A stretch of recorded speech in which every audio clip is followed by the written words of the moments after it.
Hello, I hope this has been a good week for you. We're going to be doing questions and answers. This year, like all of this year, are dedicated to the member of Rachelea Bas of Chaim Tzvi. Okay, and we'll begin. I'm trying to learn how to approach prayer as a woman, and I have a couple of questions. I was listening to your lesson in the Tree of Life series about our struggle with the Yetzer Hara, and you spoke of a woman trying to daven along Shemona Esrei as a negative things, if I understood correctly. Since I'm new to this and trying to figure out what's appropriate, I wondered if you could elaborate on this idea. How long is long? How long is good? What should I expect of myself? And what's too much? I have Art Scrolls Women's Sitters. What suggestions do you have on how I could learn to approach it properly? So let's answer this one first before we go to the second one. When you ask how long is long, it's like asking how green is green. It depends. It's a Jewish answer. The basic picture is that too long is when it's so long that on your list of priorities it's taking over, to the point that when you make priorities, the list is always as follows. There's what's required and what's not required by halacha. Prayer certainly belongs there. But you have other things that you're required to do. You're required to be your husband's wife, your children's mother. You may have ethical responsibilities to your employer that preclude taking off long breaks for tefillah. But the next thing is, what could you do that no one else could do? For sure, no one else could daven for you. But just as certainly, no one could be your husband's wife and your children's mother. So you have to put the brakes on davening when it takes over the entire picture and leaves you very little for anything else.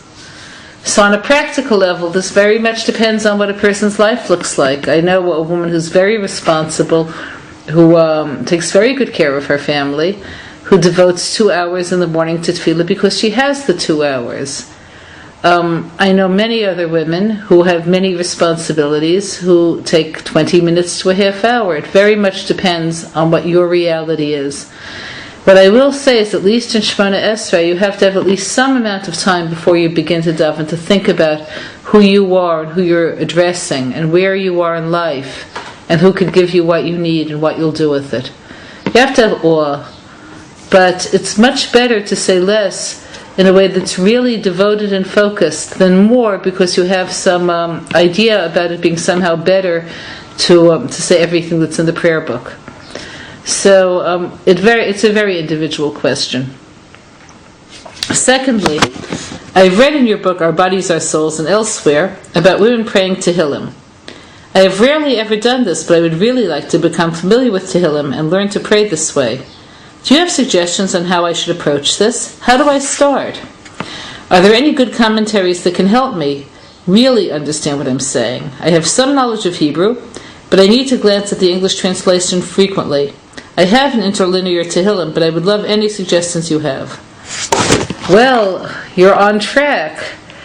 I don't know where you live, but here in Eretz Yisrael, and certainly in the frum areas in the larger cities of America, there are many, many Tehillim groups. I would suggest that you go online and look for a Tehillim group near you if there is one. And if not, align yourself with a Tehillim group that meets, and you say Tehillim where you are, even though you won't be physically part of the group. The reason why I'm suggesting this rather than just pick up a book and say it by yourself is that there's a certain kind of energy and strength that a person gets from being part of something bigger than themselves. Either way, what Tehillim is really about is invoking the voice of David, who is a universal soul. Adam, David, and Mashiach are universal souls. They have their root in Adam himself. David's life was 70 years of Adam's. So, because of this, he was able to write about every possible feeling and experience that a person will have in the course of their lives. So, a good way to begin would be to take a Tehillim with a good parish, a good commentary, if it's still available, which I'm not sure of. The best of the English commentaries I've ever seen in Tehillim is, of course, Rav Hirsch's commentary. which is long and laborious. But again, as we said already, saying even one chapter with devotion and focus is better than saying 5 chapters without devotion and focus.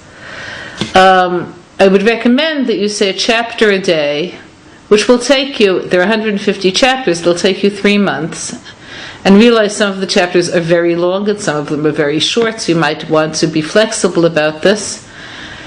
And write down which chapters really express you, so that at the end of the 3 months you'll have your own mini book of Tehillim. The Psalms that really speak you, that really express who you are. Tehillim has enormous power. It was revealed to David that his 5 books of Tehillim is divided into 5 volumes, parallels in its spiritual force the 5 Chumashim. It's huge. You can't even imagine how much spiritual force there is in every word. So it's not just what you put into it and what your emotions are as you say the words, but it's the inherent value of the words